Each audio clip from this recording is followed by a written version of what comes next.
नमस्कार दोस्तों, आप देख रहे हैं समाचार फर्स्ट टू द पॉइंट। मैं हूं आपके साथ बालकृष्ण। आजकल की महत्वाकांक्षी सियासत के दौर में कुछ ही जनप्रतिनिधि ऐसे मिलेंगे जो निस्वार्थ भाव से अपनी पार्टी के लिए जी जान से एक कार्यकर्ता के रूप में काम करते हैं। ऐसा ही एक जनप्रतिनिधि नगरोटा बगवा की जनता को मिला है। वो है आरएस बाली, जो पहले भी हमेशा की तरह और आज भी जनप्रतिनिधियों के लिए एक मिसाल कायम करते दिख रहे हैं। नगरोटा बगवा के विधायक एवं कैबिनेट मंत्री रैंक आरएस बाली ने अपनी पार्टी के हाईकमान को लंबा चौड़ा भावुक पत्र लिखा है। उसमें उन्होंने पार्टी के लिए किए गए अपने संघर्ष और पिता विकास पुरुष श्री जीएस बाली के पार्टी के प्रति समर्पण को अपने शब्दों में बयां किया है। आरएस बाली का ये पत्र ऐसे समय में आया है जब कांग्रेस पार्टी लोकसभा चुनाव के लिए अपने उम्मीदवारों पर मंथन कर रही है। तो वहीं कांगड़ा चंबा के लिए कांग्रेस के सर्वे में आरएस बाली का नाम सबसे ऊपर आया है। ऐसे में आरएस बाली ने हाईकमान को इस पत्र के जरिए अपनी जिम्मेदारियों का एहसास करवाने की कोशिश की है। आरएस बाली ने अपने पत्र में यूथ से लेकर अपनी अभी तक की पार्टी ने जो भी जिम्मेदारियां उन्हें सौंपी हैं, उनको उन्होंने कैसे सच्चे मन से निभाया है और कैसे वो पार्टी के भरोसे पर खरा उतरते हैं, इस बात का बखूबी उल्लेख किया है। इसके साथ ही उन्होंने पिता विकास पुरुष श्री जीएस बाली के किए गए विकास कार्यों और संघर्षों का भी जिक्र करके रख दिया है। इस पत्र में आरएस बाली ने साफ किया है कि उन्होंने नगरोटा बगवा की जनता से रोजगार और विकास के जो वादे किए हैं, उन्हें पूरा करना उनकी प्राथमिकता है। पार्टी का निर्णय सर्वोपरि है, लेकिन इस संबंध में निर्णय लेने का अंतिम फैसला उनका नगरोटा परिवार ही करेगा। इसलिए इस संबंध में कोई भी निर्णय लेने से पहले उनसे ज़रूर चर्चा की जाए। उनका साफ तौर पर यह भी इशारा है कि वो चुनाव लड़ने से पीछे नहीं हट रहे हैं, बल्कि राजनीति में अपने किए हुए वादों की जिम्मेदारी और जवाबदेही तय कर रहे हैं, जिससे कि उन पर कोई भी सवालिया निशान ना लग सके।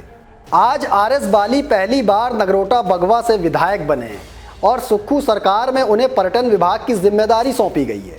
इसलिए उनको हाईकमान को ये पत्र लिखना पड़ गया।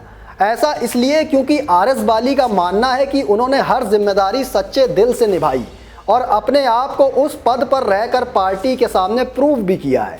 अब जिस तरह से उनका नाम सांसद उम्मीदवारी के तौर पर सर्वे में सबसे ऊपर लिया जा रहा है, ऐसे में पार्टी हाईकमान को इस पत्र के जरिए ये बताना चाहते हैं कि अपनी कांग्रेस पार्टी को उन्होंने हमेशा से सर्वोपरि रखा है।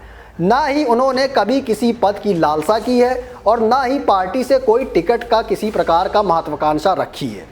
पार्टी ने जो भी जिम्मेदारी उन्हें सौंपी है, वो जिम्मेदारी उसी समय सीमा पर उन्होंने निभा कर भी दिखाई है। ऐसे में उन्होंने कभी ये भी नहीं सोचा था कि वो विधायक भी बनेंगे, लेकिन हालात ऐसे थे कि परिवार से लेकर नगरोटा बगवा की जिम्मेदारियां उनके कंधों पर अपने आप आ गई, जिसके बाद उनको विधानसभा का चुनाव तक लड़ना पड़ गया। हाईकमान से आरएस बाली ने अपील की है कि वो पहली बार विधायक बने हैं। कई सारे विकास कार्यों को वे नगरोटा बगवा के धरातल पर उतारने वाले हैं। अपने पिता विकास पुरुष श्री जीएस बाली के संकल्पों को पूरा करना है। नगरोटा बगवा के लिए पहले उन्हें काम करना है।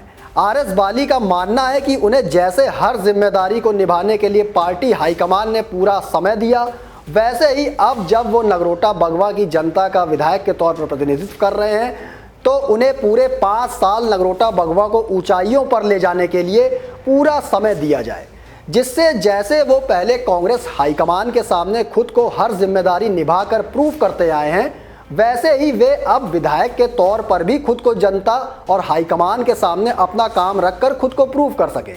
फिलहाल आरएस बाली ने यह साफ किया है कि पार्टी के प्रति वो हमेशा से एक सच्चे सिपाही की तरह समर्पित रहे और आगे भी एक कार्यकर्ता के रूप में समर्पित रहेंगे।